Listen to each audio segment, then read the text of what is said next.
नमस्कार दोस्तों, स्वागत है आप सभी का super coaching IAS by textbook में। तो दोस्तों, एक समय था जब देश बिना सोचे इंडिया के खिलाफ कुछ भी आवाज उठाते थे, जहर उगलते थे और इंडिया उनको इग्नोर कर देता था। लेकिन अब भारत उनको करारा जवाब देता है और टर्की के खिलाफ भी कुछ ऐसी घेराबंदी के बाद टर्की बौखला गया है। जी हाँ दोस्तों, टर्की के पार्लियामेंट ने फैसला किया है कि वो कश्मीर डिस्प्यूट को सेटल करने के लिए एक कमिटी बनाएंगे with in the Turkish parliament. तो पहले तो इससे ये पता चलता है कि पाकिस्तान कितना ज्यादा असहाय हो चुका है कि अब वो टर्किश पार्लियामेंट से सोल्यूशन लाने जा रहा है। और दूसरी बात इसमें उठता है कि टर्की का क्या लोकस स्टैंड आई है, रादर पाकिस्तान का खुद क्या लोकस स्टैंड आई है पाकिस्तान ऑक्यूपाइड कश्मीर को लेकर। वो खुद एक इलीगल ऑक्यूपायर है इंडियन टेरिटरी का। तो दोस्तों, हम यहाँ पर इस क्लास में 3 मुद्दों पर मुख्य चर्चा करने वाले हैं। सबसे पहले न्यूज में क्या है, नंबर 2 इसका क्या सिग्निफिकेंस होने वाला है, और नंबर 3 टर्की आज इतना बौखला क्यों गया है, इंडिया ने एक्चुअली ऐसी क्या घेराबंदी की है टर्की की। तो इसको भी हम डिटेल में इस क्लास के द्वारा जानने वाले हैं। तो आप देख सकते हैं न्यूज में कवर किया जा रहा है। अभी इस वक्त आप देखें तो पाकिस्तानी न्यूज में बहुत ज्यादा कवर किया जा रहा है। सरकारी पाकिस्तानी मीडिया रेडियो पाकिस्तान में भी आपको देखने मिल रहा है, एंड साथ साथ पाकिस्तान के अलग अलग न्यूज एजेंसीज भी इसको कवर कर रहे हैं। वो क्या है कि टर्किश पार्लियामेंटेरियंस ने अग्री कर लिया है कि अब वो कश्मीर कमेटी बनाने वाले हैं। तो टर्किश पार्लियामेंटेरियंस जो कि रूलिंग पार्टी को बिलोंग करते हैं, उन्होंने इन प्रिंसिपल अग्रीमेंट दे दी है कि एक कश्मीर कमेटी बनाई जाएगी जिसके द्वारा कश्मीरीज के फेवर में कश्मीर मुद्दे का हल निकलेगा, और यह हल निकलेगा टर्किश पार्लियामेंट से। यह अनाउंसमेंट फ्राइडे को किया गया था जब एक एक्स्ट्रा ऑर्डिनरी मीटिंग हुई थी। टर्किश रूलिंग मेंबर, जो अगर आप देखें रूलिंग पार्टी से बिलोंग करते हैं, वो अली शाहीन है जो कि टर्किश रूलिंग पार्टी को बिलोंग करते हैं, और सामने वाली पार्टी थी पाकिस्तान ऑक्यूपाइड कश्मीर के प्रेसिडेंट सुल्तान महमूद, जो कि आप तस्वीर में देख रहे हैं। हालांकि ये खुद एक अनलॉफुल प्रेसिडेंट है क्योंकि ये एक ऐसे टेरिटरी के प्रेसिडेंट हैं जो कि इंडिया की टेरिटरी है जिस पर पाकिस्तान ने इलीगल ऑक्यूपेशन कर रखा है। तो इनके बीच में मीटिंग हुई और उसके बाद एक फर्दर मीटिंग हुई। पीओके के सो कॉल्ड प्रेसिडेंट ने टर्किश एमपीज के साथ डिटेल्ड मीटिंग की और फिर इन प्रिंसिपल अग्रीमेंट हो गया कि अब टर्किश पार्लियामेंट में एक रेजोल्यूशन निकाला जाएगा कि कैसे कश्मीरीज के फेवर में कश्मीर प्रॉब्लम का सोल्यूशन निकले। तो जहां तक सवाल है ये कितना इंपॉर्टेंट है दोस्तों, सबसे पहले तो आपको क्लियर कर देता हूं, ये एक यूनिलैटरल इंटरफेरेंस है इंडिया के इंटरनल अफेयर्स पर। इंडिया ने टाइम एंड अगेन एक बात कही है साफ साफ क्लियर शब्दों में, कश्मीर इतिहास में भी, आज भी और भविष्य में भी अगर आप देखें तो ये इंडिया का इंटीग्रल पार्ट था, है और रहेगा। इंडिया ने साफ साफ कहा है पाकिस्तान खुद एक इलीगल ऑक्यूपायर है, Indian state of Jammu and Kashmir के कुछ हिस्से उसके कंट्रोल में है, इलीगल ऑक्यूपेशन में है, तो उसको वो जल्दी से खाली करे। पाकिस्तान की कोई लोकल स्टैंड आई नहीं है इंडियन टेरिटरीज पे। जहां तक बात है इन प्रेसिडेंट की, तो ये भी अगर आप देखें तो ये एक इलीगल प्रेसिडेंट है क्योंकि पाकिस्तान खुद एक इलीगल ऑक्यूपायर है इस लैंड का, और पाकिस्तान के लिए बहला इसी में है कि वो इन एरियाज को जल्दी से खाली करे। इंडिया के डिप्लोमेट्स ने टाइम एंड अगेन ये बात साफ साफ कही है। तो दोस्तों, टर्किश पार्लियामेंट का भी ये जो मूव है ये ग्रॉस इंटरफेरेंस है इंडिया के इंटरनल अफेयर्स में, और ये भारत के लिए भी कंप्लीटली अनएक्सेप्टेबल होने वाला है। तो जल्दी आप रिबटल भी देखने वाले हैं इंडिया के साइड से आएगा।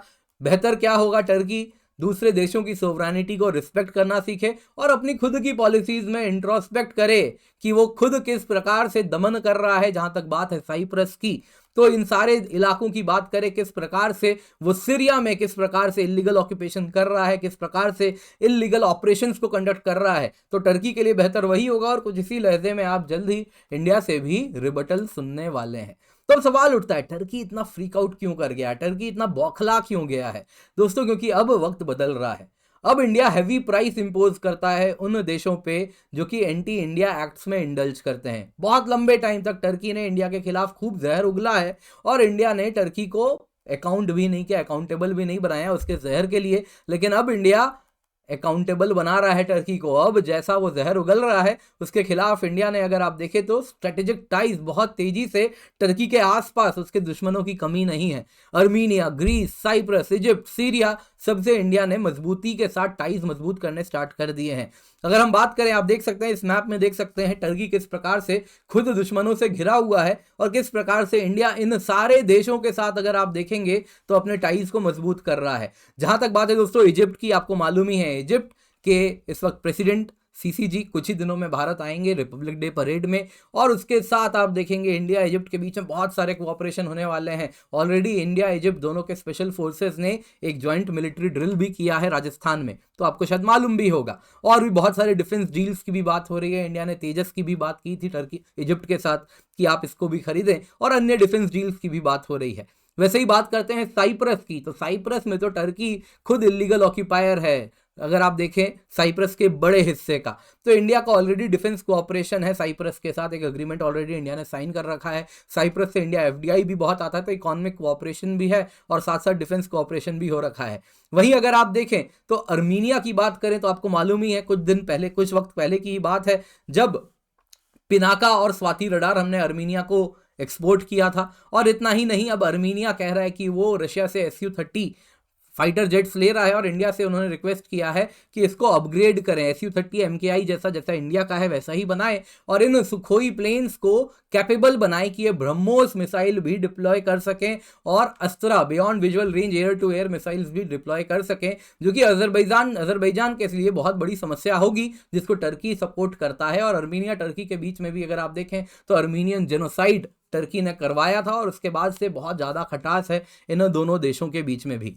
ग्रीस के साथ तो आपको मालूम ही है, डायरेक्ट टर्की और ग्रीस साइप्रस इशू के बाद आमने सामने आ चुके हैं। तो साइप्रियट्स जो हैं अपने आप को अगर आप देखें तो ग्रीक ओरिजिन के वहाँ से अपनी वो एंसेस्ट्री ट्रेस डाउन करते हैं, और साइप्रस के जो ग्रीक साइप्रियट्स हैं, और ग्रीस भी साइप्रस को सपोर्ट करता है, और क्योंकि टर्की ने इलीगल ऑक्यूपेशन किया है साइप्रस में, तो टर्की और ग्रीस भी आमने सामने आ चुके हैं। जहाँ तक बात है ग्रीस के एक्सक्लूसिव इकोनॉमिक जोन की बात करें, उसको लेके भी टर्की उसको मानता नहीं है। तो टर्की और ग्रीस में ऑलरेडी काफ़ी ज़्यादा आप देखें तो चैलेंजेस इश्यूज रहते हैं। तो ग्रीस की अगर हम बात करें तो क्रेट में एक बहुत इंपॉर्टेंट यूएस नेवल बेस है यहाँ पे साउडा बे में, तो यहाँ पे रेगुलरली इंडियन शिप्स विजिट करते रहते हैं, जो कि सबसे इंपॉर्टेंट पोर्ट माना जाता है मेडिटेरेनियन सी का, और टर्की के ही पास है। तो आप देखें तो इंडियन शिप्स भी यहाँ पर विजिट करते हैं, और ग्रीस इंडिया रिश्ते भी बहुत तेजी से आगे बढ़ रहे हैं। और इसके साथ साथ आखिरी देश अगर हम देखें तो वो है दोस्तों सीरिया अगर आप देखें तो यहाँ पे बशार अल असाद का रिजीम है, जो कि खुद शिया है। और टर्की अगर आप देखें तो सुन्नी वर्ल्ड का अपने आप को लीडर बोलता है, तो सीरिया में टर्की काफ़ी ऑपरेशंस कंडक्ट करा रहा है। वहीं अगर आप देखें तो बशर अल असाद रिजीम को ओवरटर्न करने के लिए जो रिबेल्स फोर्सेज हैं उनको टर्की सपोर्ट भी करता है। तो इस तरीके से टर्की और सीरिया भी आमने सामने हैं, लेकिन इंडिया और सीरिया के रिश्ते भी बहुत मजबूत हो रहे हैं। तो वॉर रेवेज सीरिया आइसिस के बाद वहाँ पे मेडिकल ह्यूमैनिटेरियन एड इंडिया बहुत ज़्यादा दे रहा है, और सीरिया के साथ अगर आप देखें तो इंडिया के रिश्ते भी मजबूत हो रहे हैं। यानी कि इंडिया ने पूरे तरीके से टर्की को घेरना शुरू कर दिया है, और इसी की बौखलाहट में टर्की ने कहा है कि हम कश्मीर इशू का सोल्यूशन निकालेंगे with in their own parliament. Clearly they don't have any locus स्टैंडाई, उनका कुछ लेना देना ही नहीं है। पाकिस्तान का भी खुद का कोई लेना देना नहीं है, वो इलीगल ऑक्यूपायर है। तो बेहतर होगा पाकिस्तान भी जल्दी वहाँ से अपना बोरिया बिस्तर समेटे और निकले, और टर्की के लिए भी यही बेहतर होगा कि वो इंडिया के इंटरनल अफेयर्स में इंटरवीन ना करे। कुछ इसी शब्दों में है, कुछ इसी प्रकार से आप जल्दी इंडिया से भी रिबटल देखने वाले हैं, ऐसी पूरी हमें उम्मीद है। तो दोस्तों आज की क्लास पसंद आई होगी तो लाइक जरूर कीजिएगा। टेलीग्राम चैनल है जहाँ पर आप जुड़ सकते हैं, पीडीएफ भी डाउनलोड कर सकते हैं। टेलीग्राम ग्रुप है, यहाँ पे मैं सारे पीडीएफ आज शेयर कर दूंगा। आप निश्चिंत रहिए, क्लास समाप्त होते ही 4 बजे के बाद मैं काफ़ी पीडीएफ यहाँ पे डालने वाला हूँ, तो यहाँ पे ज़रूर जुड़ जाइएगा। इसके सिवा आपको बता देता हूँ, 1 साल की यूपीएससी सीएससी की सुपर कोचिंग की सब्सक्रिप्शन आपको मिलती है 29,999 रुपये में। इसमें आपको GS course, optional course, subject course, CSAT के कोर्स, हिंदी इंग्लिश दोनों में courses, doctor SS Pandey sir के द्वारा बनाए गए दीक्षांत IAS के कोर्सेज भी यहाँ पर अवेलेबल हैं। तो ये सब कुछ हम ऐड कर रहे हैं। तो use the coupon code Kinjal, क्योंकि जब आप ये कूपन कोड यूज़ करते हैं तो आपको मिलता है मैक्सिमम डिस्काउंट, साथ ही साथ आप मेरे फ्री कोर्सेज को भी सपोर्ट कर पाते हैं। एंड मेरे साथ ज़रूर जुड़े, 3:30 बजे मेरे टेक्स्ट बुक ऐप पे क्लास होती है, तो वहाँ पे हिस्सा ज़रूर बने, और इस चैनल को सब्सक्राइब करना बिल्कुल भी ना भूलें।